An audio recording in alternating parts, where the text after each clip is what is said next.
Você vai conhecer agora uma fazenda em pleno sertão de Pernambuco que é um exemplo de convivência com o clima do semiárido. Lá, os efeitos de uma das piores secas da história é limitado. Os animais não passam fome e existe água em boa quantidade para os rebanhos e as pessoas.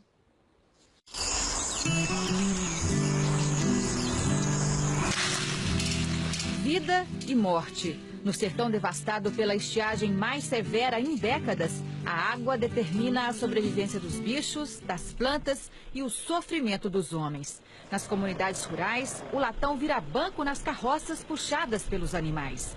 A água é escassa e são necessárias várias viagens por dia para suprir a necessidade das famílias. Mas no sertão do Pajeú, um rastro verde corta a paisagem esturricada pelo sol. Lá embaixo está o leito do riacho Carapuça, que corre nos tempos de chuva. Estamos na fazenda Caroá, no município de Afogados da Engazeira, onde há 29 anos o engenheiro mecânico José Arthur Padilha cria gado de corte e abelhas para a produção de mel. Em plena seca, a água brota da terra, resultado do trabalho do seu José, que uniu os conhecimentos da profissão à observação da natureza. Por que o senhor resolveu se preocupar com essa questão ambiental aqui no semiárido? Olha, é um meio decorrência, né? Primeiro eu nasci no semiárido, né? E essa questão do semiárido, por alguma razão, talvez até esquisita, a gente se apaixona. Eu posso me considerar uma pessoa que emotivamente estou muito ligado ao semiárido. E ao ter feito um curso de engenharia mecânica e ter enveredado por uma área de produção de clima artificial muito radical, por exemplo, eu fiz ambientes com 40 graus abaixo de zero. Eu vim para o semiárido e percebi que havia um modo que a natureza, ao longo de milhões de anos, estabeleceu. E o que cabia era somente observar bem direito. O que o seu José fez foi construir ao longo do rio que corta a propriedade pequenas barragens. Note que elas são curvadas, como meia-lua. Ao todo, são 350. O conceito das barragens é muito simples. Em todo o leito do rio, da nascente até a foz, são construídos diques de pedra de margem a margem. São arcos posicionados de modo que a parte côncava fique virada para a foz do rio.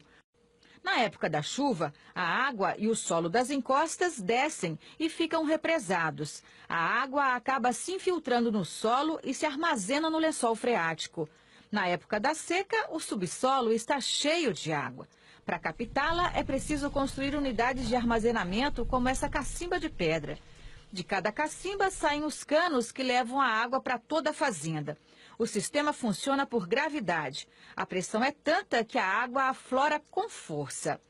A estrutura artesanal se mantém através da pressão exercida pelo próprio material. E, além de tudo, não precisa escavar fundações.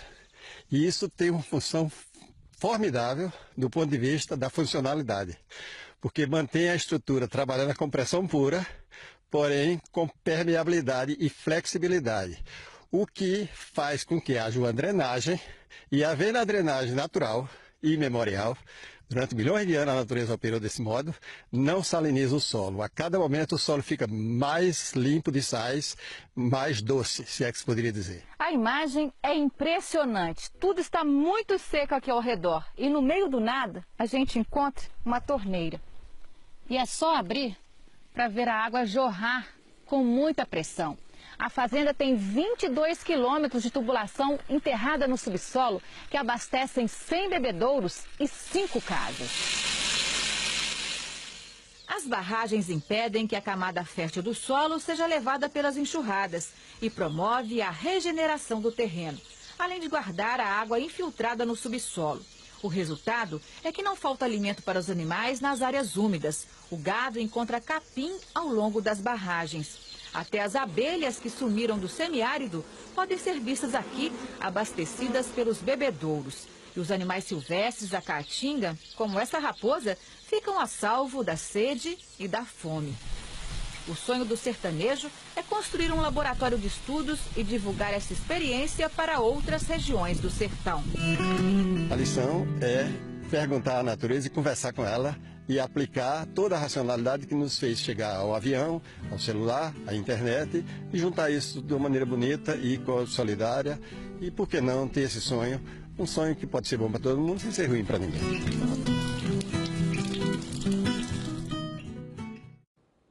Esse sistema que vimos na reportagem funciona bem para as condições da fazenda e, claro, pode ser estendido para várias outras regiões do Nordeste. Mas é preciso lembrar que existem outras técnicas de armazenamento de água para a realidade nordestina.